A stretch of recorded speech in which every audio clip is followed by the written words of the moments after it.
From championship dreams to mechanical disasters, Lewis Hamilton's season with Ferrari has spiraled into chaos.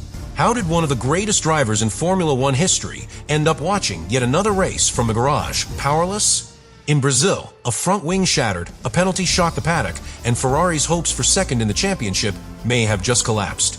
Let's break down every second of Hamilton's Brazilian Grand Prix from the race, start to the FIA penalty, and reveal the painful gap Ferrari now faces in the constructors' standings. The Brazilian Grand Prix was supposed to be a turning point, a weekend where experience, Racecraft, and Hamilton's legendary grit would overcome the season-long struggles with Ferrari's unpredictable SF25. But what unfolded at Interlagos wasn't a comeback. It was a collapse sudden, brutal, and deeply symbolic of everything that has gone wrong in this nightmare campaign. From the moment the lights went out, Hamilton was fighting not his rivals, but the very machine he was driving. The opening laps told the story. While others found rhythm and stability, Hamilton's Ferrari was twitchy, uncertain under braking, and dangerously unbalanced in traffic. Still, he pushed. This is the same driver who's dragged underperforming cars to the podium more times than we can count. But not even he could prevent what came next, a collision with Franco Colapinto in the tight midfield fight, damaging the front wing and compromising the car beyond repair. The stewards wasted no time handing down a 5-second penalty. Harsh? Many think so. Hamilton wasn't reckless, he was desperate. Desperate to stay alive in a race that was slipping through his fingers corner by corner. The damage, both to the car and to Ferrari's already fragile weekend strategy, was irreversible. As the team reviewed the data, it became clear, continuing would only risk further mechanical failures. The call came over the radio, box to retire. And just like that, the race was over. But the real loss wasn't just one DNF. It was the compounded weight of a season where Lewis Hamilton, arguably the greatest talent of his generation, has been consistently failed by the tools around him. The SF25 lacks predictability. It lacks consistency. And most critically, it lacks the engineering vision that Hamilton needs to challenge the likes of Red Bull and Mercedes. In Brazil, all those deficiencies surfaced again on one of the most demanding circuits on the calendar. The implications are massive. After Brazil, Ferrari has now fallen 23 points behind Mercedes in the Constructors' Championship. Red Bull, untouchable at this point, remains well over 160 points ahead. But it's the battle for second place that stings. Ferrari is losing not just points, but leverage in prize money, aero testing time, and the morale within a team that looks more uncertain with every race. And in the center of it all stands Hamilton, watching another opportunity disintegrate into frustration. This isn't about one crash or one mistake. It's about a season unraveling. And in Brazil, that unraveling happened live on one of the most iconic stages in Formula One. For Lewis Hamilton, it wasn't just a race lost, it was a moment of reflection. A moment where hope met reality, and reality hit hard. What happened to Lewis Hamilton in Brazil wasn't just misfortune. It was a symptom of a much deeper issue, one that's plagued Ferrari all season long. The SF25 is a car built with performance ambitions, but suffering from structural inconsistency. And when you're racing at the edge like Hamilton does, inconsistency is more dangerous than outright lack of speed. From practice to qualifying to the race itself, Hamilton faced a machine that gave him no confidence, and at this level, that's a fatal flaw. Let's be clear, Hamilton still has the speed, the instinct, and the hunger, but the car refuses to respond. The balance shifts mid-corner, the rear feels disconnected under acceleration, and tire degradation is far worse than forecasted. All of that came to a head at Interlagos, where surface changes and elevation shifts magnify every mechanical flaw. Ferrari failed to adapt. Hamilton was forced to compensate, and in that chaos, the margin for error disappeared. By lap 22, the situation was critical. Hamilton had battled back through the midfield, only to find himself boxed and forced into aggressive lines and compromised exits. Then came the contact with Colapinto. From Hamilton's perspective, it was tight racing. From the stewards, it was a penalty. From Ferrari? Silence. No protest. No defense. Just another lost cause added to the growing list of mismanaged scenarios. And this is the real problem. Ferrari has not created a working environment where Hamilton's feedback translates into performance gains. Despite his immense experience, setup suggestions are often delayed or diluted. The car's development has stalled. And while rivals are unlocking new performance with every update, Ferrari seems stuck trapped between what they want the car to be and what it actually is. Meanwhile, Mercedes and Red Bull continue to execute with clarity and structure. Ferrari, by contrast, reacts late and inconsistently. In Brazil, they didn't just lose a car. They lost momentum.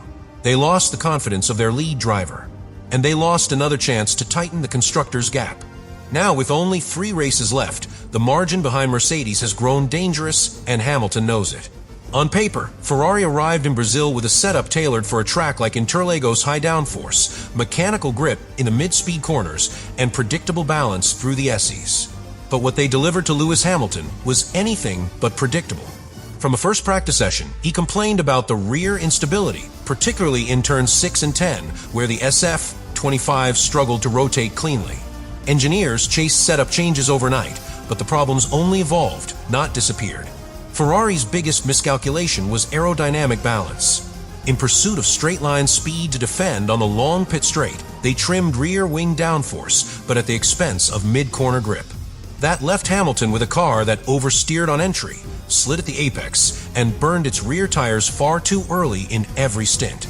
By the time the race began, the degradation model was already flawed. He could fight, yes, but he couldn't sustain. This compromised handling exposed Hamilton to unnecessary risk in wheel-to-wheel situations. That's exactly how the contact with Colapinto happened. Hamilton went for a clean move on the outside, but with a rear end on the edge of control and dirty air stealing front grip, there was no margin. It wasn't a reckless attack, it was a calculated move made impossible by a car not up to standard. Even the 5-second penalty issued by the FIA didn't reflect the bigger issue. This car can't hold its line under pressure. And for a driver like Hamilton, who has made a career out of late-breaking moves and razor-sharp exits, it's like trying to paint a masterpiece with a broken brush. The tools simply aren't responding the way they should, and when you're racing in the top 3 teams, every minor failure becomes a massive loss in time, position, and strategy. The damage from a Colapinto incident didn't just crack the front wing. It shattered any remaining race plan. Drag increase, floor damage, and compromised brake ducts meant Ferrari had no choice. They pulled the car. They protected the power unit. But in doing so, they also underlined what Hamilton already feared, that Ferrari's technical structure still isn't ready to support a title-caliber campaign. This was never supposed to be just a rebuild year. It was meant to be a transformation. But if Brazil proved anything, it's that Ferrari's weaknesses are not limited to bad luck. They are embedded in the very DNA of the 2025 car, and no amount of driver brilliance can overcome that alone. Ferrari didn't just lose a car in Brazil. They lost momentum, budget leverage, and competitive ground in a season where every point matters.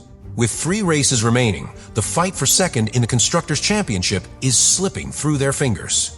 After Interlagos, Ferrari sits 26 points behind Mercedes and over 170 points behind Red Bull, who have already secured the title. What was once a tight 3-way contest has tilted dramatically in favor of their rivals, and Brazil may have been the breaking point. Why does second place matter so much? Beyond the prestige, it's about development power. The further a team finishes from the top, the more wind tunnel and CFD time they receive under F1's aerodynamic testing restrictions. Mercedes knows this. Red Bull has mastered it. But Ferrari is now caught in a dilemma: push the limits of an unstable car to chase results, or shift focus to 2026 and risk another morale collapse among drivers and staff. Hamilton's DNF couldn't have come at a worse time. Every strategic model Ferrari built assumed at least a top 8 finish for him in Brazil, not only for points, but to help pressure Mercedes tactically. Instead, they're walking away with 0. And Mercedes?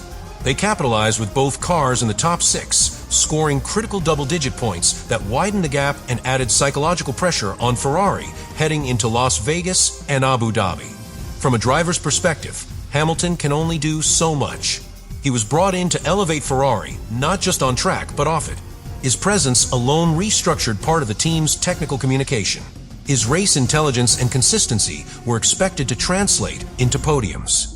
But when the strategy collapses and the car misbehaves, all that leadership can't cover for basic execution failures. In the championship context, it's not just a loss of points, it's a loss of control. This is exactly where Ferrari's strategic indecision becomes visible. Do they commit to Hamilton's Racekraft and build around his feedback for the final 3 races?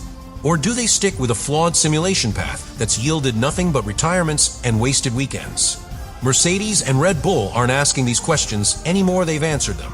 Ferrari, it seems, is still caught between planning and reacting.